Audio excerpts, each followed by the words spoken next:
Bonjour. Et merci de nous accueillir sur le bateau. Tu as fait une sortie aujourd'hui, tu viens juste de rentrer. Exactement. Le timing est C'était absolument l'une parfait. des premières sorties depuis le Vendée Globe. En fait, oui, après d'accord. l'arrivée, j'ai ramené le bateau à la Trinité. Ensuite, on l'a emmené à Lorient. Il y a eu le chantier. Et il y a eu une ou deux très courtes sorties de mise au point en baie de Lorient. Et c'est la première navigation un peu longue aujourd'hui. On a vu pas mal de choses. Donc il y a des choses encore à changer, enfin à améliorer? Non, mais c'est normal. Après un tour du monde, il y a un chantier. Et après un chantier, il faut remettre un peu en route certaines choses, reprendre des rilles, envoyer des voiles, reprendre des marques sur les écoutes, sur les différents cordages. Ouais. Et du coup, voilà, c'est toute cette mise en place qui s'est faite aujourd'hui. Et maintenant, je vais pouvoir reprendre les entraînements plus sérieusement. Ah, voilà. On a voulu faire ce portrait parce qu'on s'est dit, après l'euphorie de l'arrivée, on se pose un petit peu et on revient sur le Vendée Globe. Ça fait plusieurs semaines, voire quelques mois que tu es revenu. Comment ça va depuis l'arrivée, une très jolie arrivée d'ailleurs. Ouais, c'était une arrivée magique, hein. Je me rappellerai, je pense, toute ma vie de cette arrivée. Un samedi matin de vacances scolaires avec un grand soleil, la mer plate, vent d'est. Non, c'était les conditions idéales. Je pense que j'aurais passé commande d'une arrivée, j'aurais pas pu avoir mieux. Donc c'était vraiment incroyable. Tous ces gens sur le chenal, c'était un grand moment de ma vie. Et après, en fait, pendant 2 jours, j'étais porté par tout ça en pleine forme. Ensuite, j'ai été très malade parce que j'ai beaucoup souffert du manque de nourriture sur la fin du Vendée Globe. Ouais. Sur les 20 derniers jours, j'avais à peu près la moitié de mes rations alimentaires pour tenir 20 jours en fait. T'as perdu du poids en plus. J'ai perdu 10 kilos quasiment. Donc beaucoup de poids et du coup mon estomac devait être comme ça et à chaque repas je vomissais et donc ça passait pas et donc à la fin de la semaine, je suis arrivé un samedi, à la fin de la semaine suivante j'étais à 2 doigts d'être hospitalisé et le week-end j'ai senti que je redécollais et après c'est bon, ça a fait que s'améliorer. T'as pas beaucoup ce qu'on dit breaké, c'est-à-dire que tu t'es pas beaucoup posé après? J'ai vu qu'il y en avait qui partaient à l'île Maurice ou au ski. Une semaine ou 2, ouais. Voilà. Moi j'ai attaqué direct en fait parce que j'ai repris le rythme de la vie de famille avec les enfants à l'école, ma femme qui travaille et donc il n'y avait pas de vacances et donc j'ai repris ce rythme finalement d'emmener les enfants à l'école le matin et de me remettre au travail pour la suite pour continuer à réaliser mes rêves finalement donc c'était bien comme ça aussi hein. Mais du coup j'ai mis du temps à me remettre de mon Vendée Globe parce que je me suis pas beaucoup reposé. Alors tu as mis du temps à te remettre de ton Vendée Globe physiquement mais mentalement? Alors mentalement par contre ça s'est super bien passé. J'ai été très heureux de franchir cette ligne d'arrivée, très heureux en mer jusqu'au bout mais très heureux quand même de franchir cette ligne d'arrivée parce que je trouvais ça long sur la fin. Et donc après il n'y a pas eu de Vendée Globe blues, cette espèce de spleen. De descente, un peu de sas, de compression. Ouais. Moi je me suis dit dès que je suis arrivé, je me suis dit de toute façon t'es porté par quelque chose, tout en restant humble, j'ai quand même porté par quelque chose, la réussite d'un projet, 2 ans de ma vie où j'avais une seule ambition, c'était de terminer le Vendée, je l'ai fait donc ça c'est extraordinaire. Et je me dis maintenant soit tu surfes la vague, soit tu retombes et donc surfer la vague c'était se remettre au travail. Et donc la tête allait bien et donc même si le corps était encore fatigué, j'ai repris la vie avec beaucoup d'entrain. Et je suis quelqu'un de très heureux aujourd'hui, je peux le dire. Voilà, j'étais heureux sur mon bateau et je suis très heureux aujourd'hui d'avoir fait ce que j'ai fait parce que même si pas un seul instant j'ai douté du fait que j'y arriverais, c'était quand même pas gagné à la base. Justement, comment tu as géré le fait d'être seul pendant 104 jours, c'est ça? 11e position, on l'a pas dit, mais 104 jours. Et tout d'un coup de revenir, et alors là il y a un monde fou quoi. Comment tu gères le passage en fait c'est tellement radical comme transition que ça se passe bien. C'est-à-dire qu'à l'arrivée d'une transat finalement quelquefois c'est plus difficile de se refaire à la vie à terre parce qu'il y a eu 3 semaines très intenses, à très peu dormir, à être complètement dans son match. Le Vendée Globe c'est très long. En plus mon Vendée Globe a été long, 103 jours, quasiment 104. Et du coup c'était tellement radical comme différence de retrouver les voitures, le bruit, les gens, etc. que ça s'est très bien passé. Je pense même que sur la fin, les inconvénients de la vie à terre me manquaient. C'est-à-dire quand j'ai retrouvé Paris, le stress des gens, la pollution, le bruit, je crois que j'étais presque content. Ouais. C'est vrai? Ouais, presque content. La solitude pendant le Figaro, pendant le Vendée, tu l'as géré comment? Est-ce que tu aimes la solitude? J'aime la solitude, j'adore ça. Et donc je l'ai bien géré. Après j'avais quand même des repères à terre, un lien avec la terre. Hein. J'avais mon attaché de presse le matin, j'avais mes enfants quasiment tous les jours, sauf dans les conditions très difficiles. Donc on est moins seul que sur les premières éditions du Vendée Globe, mais on reste quand même très seul. Et j'ai vraiment aimé cette solitude. Et plus le temps passait, plus je l'apprivoisais, plus j'étais bien seul. C'est exactement ce que tu as dit au Figaro Sport, comme par hasard. Ah d'accord. Ouais. Ça dit, apprivoiser la solitude. Ouais, mais ça veut dire que. Je l'ai vraiment apprivoisé. Ouais, ça veut dire qu'avant. Et j'ai vraiment aimé ça. Donc tu as découvert aussi la solitude. J'ai découvert, je la connaissais la solitude parce que j'avais déjà fait 20 jours seul sur un bateau, mais là j'ai découvert ce que c'était que d'être seul si longtemps et si loin aussi, parce qu'après il y a quand même une dimension psychologique très importante liée à la solitude, parce que quand on est seul sur l'Atlantique, entre la France et les Antilles, bon, on est seul, mais bon, il y a des cargos, il y a des concurrents, on est sur une route du Rhum par exemple, et bon voilà, et ça va durer 10 jours, 15 jours, ou 3 semaines, peu importe. Et là, en fait, quand on est dans les mers du Sud, il y a un moment où les concurrents sont loin, les routes commerciales, il n'y en a pas, la terre, elle est loin. Et donc là, c'est la vraie solitude avec un grand S. Et donc ça je l'ai découvert et ça m'a vraiment plu.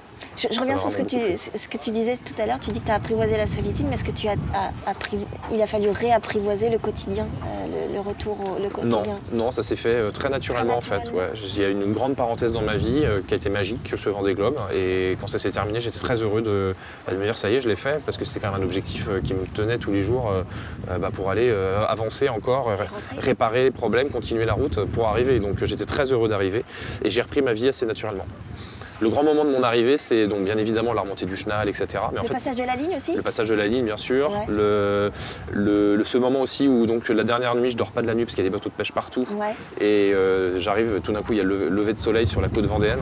Et tout d'un coup, sur mon tribord, je vois des Zodiacs sur la ligne d'horizon qui arrivent à pleine vitesse. En plus, la mer était plate, donc je voyais vraiment les trucs débouler à 25 nœuds. C'était incroyable. Mais ce que je voulais dire, c'est que le grand moment en fait de mon arrivée, c'est le jeudi matin, donc 5 jours après mon franchissement de ligne, j'ai emmené mes enfants à l'école. Et en fait, au moment des fêtes de fin d'année, j'étais dans mon bateau et j'étais dans le Grand Sud. Et j'ai pleuré parce que je trouvais que c'était dur à ce moment-là. C'était vraiment la mi-course. Je trouve que c'est vraiment un moment difficile. Et ce qui me manquait, mes enfants me manquaient. Et ce qui me manquait, j'ai focalisé sur tenir la main de mes enfants et les emmener à l'école.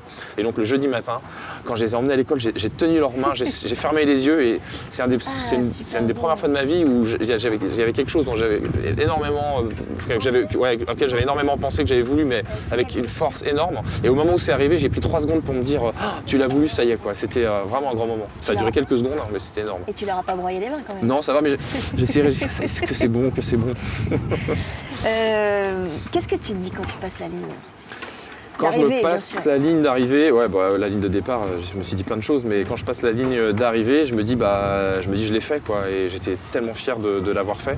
Un peu frustré par mon temps de course parce que j'avais quand même un super bateau qui me permettait d'ambitionner un temps meilleur. Alors ce qui veut dire que pour un bisu, tu étais déjà dans la compète? Oui, j'étais dans la compète. Alors, pas dans la compète avec Armel Lecléache, mais dans la compète avec Arnaud Boissière, dans la compète avec le groupe de bateaux avec lequel j'ai évolué, et dans la compète avec moi-même. J'avais envie de faire mieux que ce que j'étais en train de faire. Ouais. C'est ça qui me fait avancer. Et c'est vrai que j'ai mis 103 jours, j'aurais aimé mettre 90, 93 jours, j'aurais bien aimé mettre une dizaine de jours de moins. Ouais. Après, il y a plein de choses qui expliquent le temps de course. Les conditions météo qui n'ont pas été... Les conditions météo n'ont pas été gentilles, n'ont pas été cool avec nous, franchement. On est d'accord. J'ai déchiré ma grand voile, ça m'a fait perdre beaucoup de temps. Enfin, il y a plein de paramètres qui expliquent ça. Donc il y avait cette petite frustration, mais sinon quand j'ai franchi la ligne, moi j'étais hyper fier. Je me suis dit ça y est, tu l'as fait. Très très heureux. Quand tu pensais au Vendée Globe avant, est-ce que tu pensais que ça allait... Est-ce que ça s'est passé comme tu le pensais 2 ans, 3 ans avant? Ça se passe jamais exactement comme on pense. Après, moi, j'y avais beaucoup pensé, je m'étais pas mal renseigné, j'avais regardé des vidéos, j'avais beaucoup préparé l'aspect météo, donc j'avais quand même pas mal anticipé et visualisé finalement ce Vendée Globe. Pour moi, la grande surprise, et pourtant on m'avait prévenu, mais c'est de voir à quel point Vendée Globe, ça se gagne, ça se gagne pour être le premier, mais aussi pour le finir dans la tête, quoi. C'est-à-dire tous les jours, il y a une emmerde. C'est ce que m'avait dit Michel Desjoyaux. Tu vas voir, c'est une emmerde par jour, et il a raison, c'est une emmerde par jour. Alors pendant toute la descente de l'Atlantique, le bateau était frais, la ligne de départ était pas très loin derrière, le bateau n'avait rien. Je me disais une emmerde par jour, Michel Desjoyaux s'est trompé, pas avec moi, c'est nickel, ça se passe super bien. Et en fait, quand on arrive dans les mers du Sud, le bateau il commence à avoir un peu de fatigue, 3 semaines, 1 mois, il commence à péter des trucs, les conditions sont plus difficiles, le vent pousse plus fort, il fait plus froid, etc. Et là, là tu rentres dans le cycle une emmerde par jour. Et c'est vrai que c'est psychologiquement minant tous les jours, parce qu'il y a des moments où on est fatigué, on se dit j'aimerais juste que ça avance tout seul, tranquille, et que je puisse regarder un film, me reposer, etc. Et c'est vrai que tous les jours se dire allez, aujourd'hui je répare ça, aujourd'hui je fais gaffe à ça, aujourd'hui je fais face à tel problème, ça mine quoi. Et c'est ça qui pour moi a été, je trouve, la grande difficulté. Ouais. Et en même temps, tous les jours je trouvais ça dur, et tous les jours j'étais heureux de dépasser une difficulté et fier de moi. Et j'avais toujours l'impression que chaque journée était un condensé de vie, quoi. Chaque journée j'avais l'impression d'être triste, heureux, fier de moi, hurler de bonheur, hurler de désespoir, et ça c'est magique, quoi. Ce qu'on a vu sur les vidéos, il y a des vidéos que tu as envoyées où il y a ça tout mêlé, quoi. C'est-à-dire qu'on sent qu'il y a c'est un condensé de ce qu'on vit en 2-3 mois à terre. C'est très intense, hein. Ouais, très intense. Ouais. Et du coup, c'est vrai que là aujourd'hui, je suis très heureux, mais l'intensité de ce que j'ai vécu sur le Vendée Globe me manque pas forcément le Vendée Globe parce que j'ai quand même besoin de me reposer. Voilà, c'est long. C'est un équilibre. Donc, avant d'y retourner, c'est bien que ce soit tous les 4 ans. Ce serait tous les 2 ans, ce serait rapproché, même pour la famille, mais même pour nous. Voilà. Ça veut dire que ce condensé d'émotions, d'affection, de galères, etc., ça devient addictif. Un le peu, fait que ça te manque. Un peu, ouais. Pour citer encore Michel Desjoyaux, c'est un grand souvenir de ma vie, pour le coup, jeune supporter de Michel Desjoyaux. 98, il gagne sa 2e solitaire de mémoire, je crois. Ouais, sa 2e. Et à l'arrivée, il dit c'est une drogue dure, la course au large, c'est une drogue dure. Et je suis complètement d'accord avec ça. Je pense qu'on doit sécréter des endorphines, de l'adrénaline, des drogues endogènes finalement. C'est pas des drogues, c'est pas des saloperies qu'on peut absorber, c'est des choses que notre corps produit. Et on devient complètement addict à ces choses-là. Et c'est ça, c'est ces moments de bonheur. C'est comme on est fatigué, on est hypersensible face à un coucher de soleil. Donc c'est cette émotion face à un coucher de soleil. C'est aussi même cette connexion au divin qu'on peut ressentir quand on est sur l'eau, parce que de par justement cet état un peu second, on est connecté avec cette nature qui nous englobe, qui est hyper puissante. Et alors après, on est croyant, on n'est pas croyant, peu importe, c'est même pas le sujet, quoi. On se sent connecté à quelque chose, quoi. Et c'est extraordinaire. Il n'y a pas un côté maso?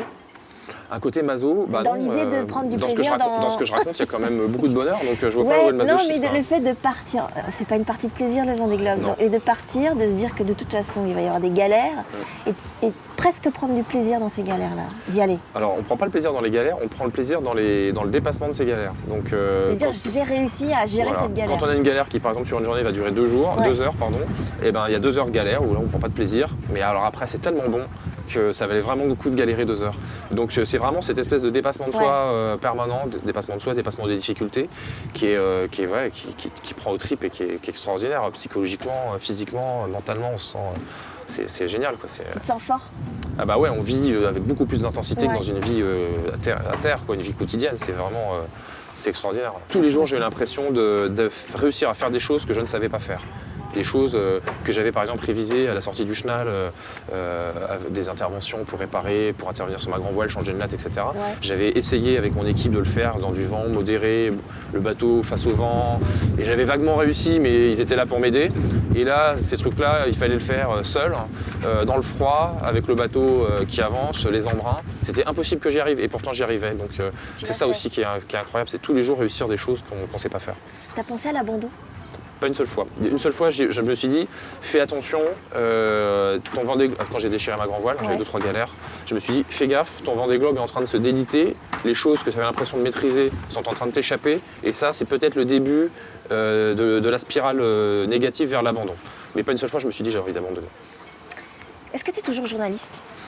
Oui, je suis toujours journaliste. Je suis toujours journaliste et en fait, ce Vendée Globe m'a presque donné encore plus envie de le rester parce que j'ai bien évidemment très envie de continuer la course au large, mais j'ai quand même senti à l'arrivée que les gens avaient suivi mon aventure. Alors ils ont suivi celle des autres aussi, mais il y avait des gens aussi qui avaient suivi mon aventure, qui avaient aimé la manière dont je l'avais partagée. Parce que tu as beaucoup communiqué, notamment par écrit. Ouais, j'ai pas mal raconté, je fais pas mal de vidéos, etc. Et sur le chenal d'ailleurs c'était assez frappant parce que j'ai entendu beaucoup de gens me dire merci. Et je pense qu'à l'arrivée d'Armelle Leclerc, les gens ont dit bravo pour cet exploit sportif incroyable. Et moi ils m'ont pas dit bravo, il y en a qui m'ont dit bravo, mais ils m'ont surtout dit merci. Et je pense que c'était merci de nous avoir fait rêver. Et pour moi c'était la plus belle des récompenses. Et je me dis c'est extraordinaire de finalement pouvoir vivre quelque chose d'incroyable et le raconter, le partager avec des gens qui suivent et qui rêvent de ce dont j'ai rêvé et qui ensuite rêvent en me suivant sur un truc vraiment hors norme, quoi. Est-ce que tu as l'impression, en tant que journaliste, d'avoir été accepté dans le cercle assez privé des navigateurs et des skippers? Ça a été un peu long, c'est vrai qu'au début on m'a regardé un peu de travers. Mais oui, je pense que j'ai fini par être accepté. Les gens qui me regardaient un peu de travers au début ont vu que j'avais quand même de la suite dans les idées, que j'étais bosseur. Plutôt modeste dans mon coin, je franchissais les étapes les unes après les autres, j'ai commencé en classe 40, j'ai fait une route du Rhum, une Transat Jacques Vabre, etc. Puis ensuite je suis arrivé en IMOCA. Et puis je pense que les derniers sceptiques ne le sont plus parce qu'ils ont vu que j'avais réussi à faire mon Vendée Globe. Alors après, bien évidemment, très perfectible sportivement, mais n'empêche que je l'ai terminé et que pour un Vendée, c'est une copie propre, quoi. Donc il n'y a pas grand chose à dire finalement. Tu dis que c'est une copie propre, mais est-ce qu'il y a des choses que tu aurais aimé améliorer? Ah bah oui, j'aurais aimé être plus performant dans les mers du Sud, ça c'est clair. C'est le grand échec entre guillemets de mon Vendée, c'est que j'ai fait une belle descente de l'Atlantique, j'ai fait une remontée honorable. Après le bateau était un peu plus fatigué, on navigue moins bien, mais globalement j'ai fait une bonne remontée. Et c'est vrai que dans le Sud, le début ça allait, et quand j'ai commencé à déchirer ma grand voile, là je suis vraiment passé en mode aventure, je me suis dit, ah, tu termines, il faut terminer. C'est tellement important pour les partenaires, pour toi, pour la suite même de ta carrière de skipper, c'est très important, il faut terminer. Et donc là vraiment j'ai calmé le jeu, et donc j'ai un petit peu trop levé le pied, je pense. C'est un peu mon regret.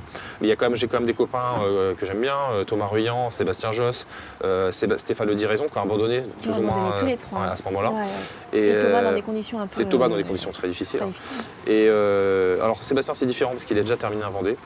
Mais j'ai pas mal pensé à Thomas et à Stéphane, et je me suis dit, eux, leur premier Vendée, ils l'ont pas terminé, quoi. Et c'est une chance, il faut le terminer son premier Vendée. Sébastien, son premier Vendée, il a terminé, Sébastien Josse. Et Tanguy Delamotte, il a abandonné sur son deuxième Vendée, mais son premier, il l'a terminé. Et c'est vrai que quand Tanguy a abandonné, j'étais triste. Mais c'est pas une catastrophe, parce que moi je trouve que ça fait partie aussi du jeu, c'est un sport mécanique. Le Vendée c'est difficile, il a cassé, il rentre, bon c'est triste, mais c'est pas une catastrophe.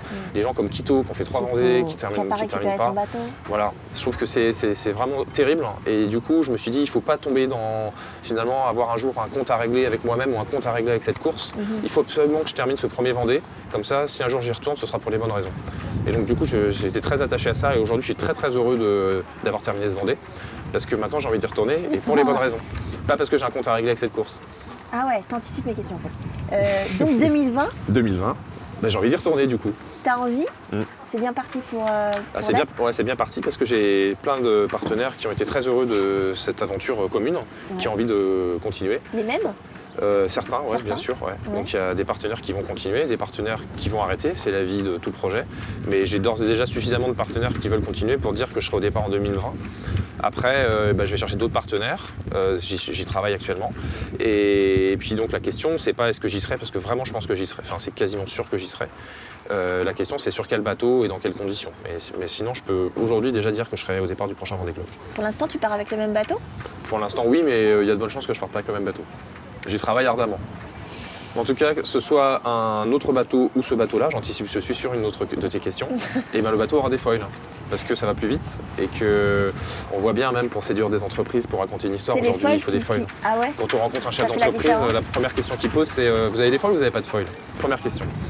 Donc maintenant je dis oui, j'aurai des foils. Ça veut dire que les partenaires partent avec des foils, ils partent plus avec un bateau sans foils. Bon, faut pas généraliser, mais j'ai fait un tour de table même autour de mes partenaires, que ce soit des entreprises un peu techno. C'est vrai que les foils, il y a un côté techno qui est sympa, qui est intéressant, voilà. Ou même les entreprises qui font pas mal de navigation de relations publiques avec des clients ou des collaborateurs. Dès que vous dites que vous allez avoir des foils, ils sont super contents parce qu'ils se disent que ça rajoute quelque chose, quoi. Le bateau va aller plus vite, ça va être à certaines allures, ça va être plus impressionnant, ça va être plus fun. Et donc c'est un bon argument.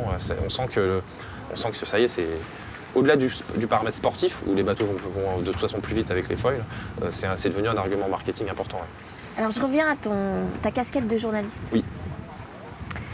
Tu l'as dit que tu as suivi l'actualité pendant toute la course, tu as vu l'élection de Trump, tu as vu les primaires, etc. Oui. Donc tu as suivi ça parce que c'est ton métier. Est-ce que ton rapport à l'actualité aujourd'hui que tu es revenu du Vendée Globe est le même ou différent ?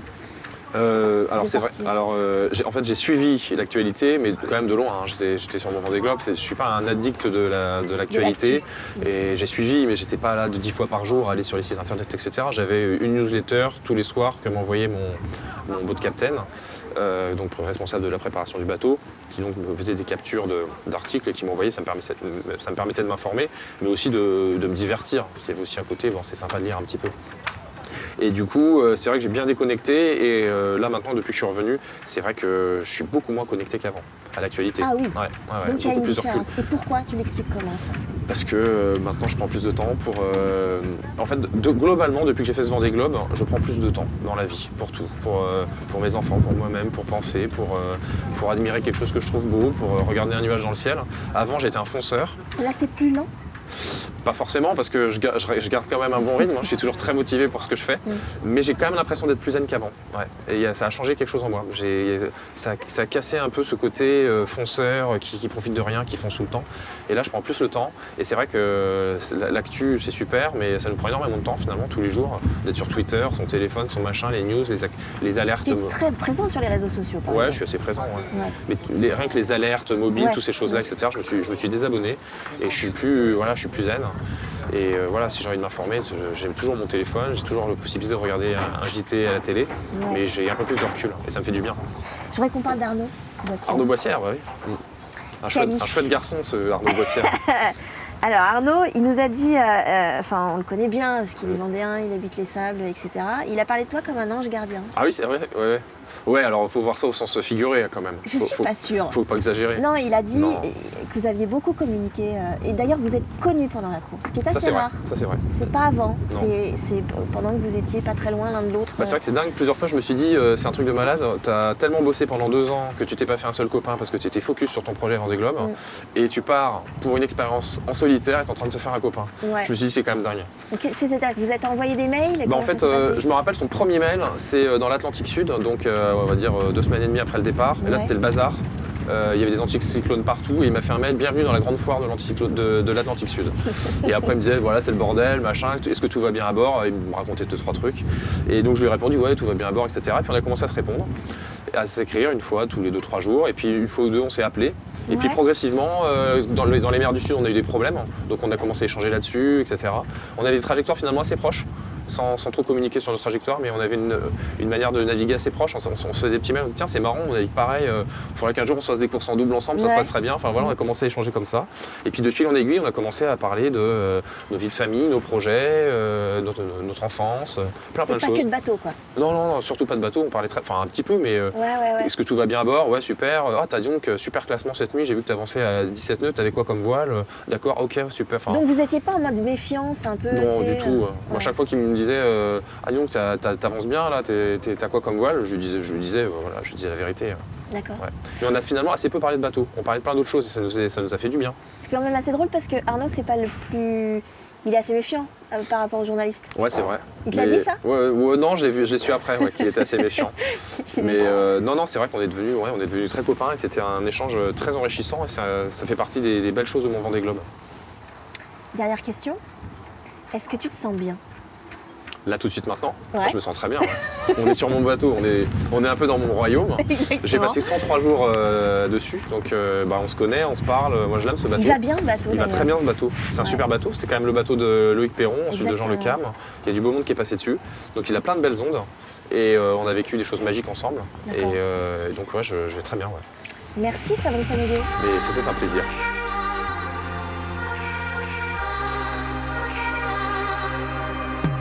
Fabrice Amédée, fromage ou dessert? Plutôt dessert. Ah oui, mais t'as arrêté le sucre. J'ai arrêté le sucre, mais par nature, je suis plutôt dessert. Mais maintenant, je suis plutôt fromage. D'accord. À le comprendre. Les Sables ou la Trinité? C'est horrible, c'est horrible. Non, je vais être fidèle quand même à mes racines, la Trinité-sur-Mer, bien évidemment. Mais les Sables d'Olonne ont maintenant une grande place dans mon cœur. Arnaud Boissière ou Arnaud Clément? Arnaud Boissière. Oh. Arnaud Clément, c'est un tennisman sympathique, mais Arnaud Boissière, c'est mon nouveau copain. Donc Arnaud Boissière. Atlantique ou Pacifique? Atlantique. J'aime vraiment beaucoup l'Atlantique. Je trouve que c'est assez. Voilà, je comprends bien comment il fonctionne. Ouais. Le Pacifique, j'ai encore besoin d'y retourner pour l'apprivoiser. Skipper ou journaliste? Euh, Tu t'y attendais à skipper ça. journaliste. Tu triches? Je suis un homme de la synthèse. C'est à la mode en ce moment. Oui, oui, c'est vrai, bien joué, bien joué, bien joué. Skipper ou chef d'entreprise? J'aimerais bien dire les deux, mais c'est vrai que je suis quand même. Je sais pas en fait, parce que skipper, oui, parce que c'est ce que je fais maintenant et c'est ce que j'aime. Mais après, un skipper est aussi un chef d'entreprise. Donc je suis bien évidemment avant tout skipper, mais derrière le skipper se cache un chef d'entreprise. Et c'est pareil pour tous les skippers. Tu viens de retricher encore. C'est vrai. Non, parce que j'ai quand même choisi skipper. Ouais. On va dire ça. Solitaire ou équipe? Solitaire. Alors définitivement solitaire, j'aime tellement être seul sur mon bateau. Là aujourd'hui j'ai fait une navigation avec mon équipe, j'étais très heureux de naviguer avec eux. Mais de temps en temps j'avais envie de leur dire foutez-moi la paix, j'ai envie d'être seul sur mon Sautez bateau. à l'eau, s'il vous plaît. Peut-être pas quand même, mais allez dans la cabine, allez vous reposer, j'ai envie d'être seul sur mon bateau. Le Figaro ou la Figaro? Le Figaro, parce que la Figaro, j'en garde un très bon souvenir, mais j'ai trouvé ça difficile parce que c'est des jeunes régatiers très pointus. Ça moins au large qu'une course comme une Transat ou même un Vendée Globe. Et puis le Figaro, c'est voilà, le journal de mon cœur. J'ai travaillé pendant 11 ans, donc le Figaro. Le stylo ou la barre? Je barre pas beaucoup, moi.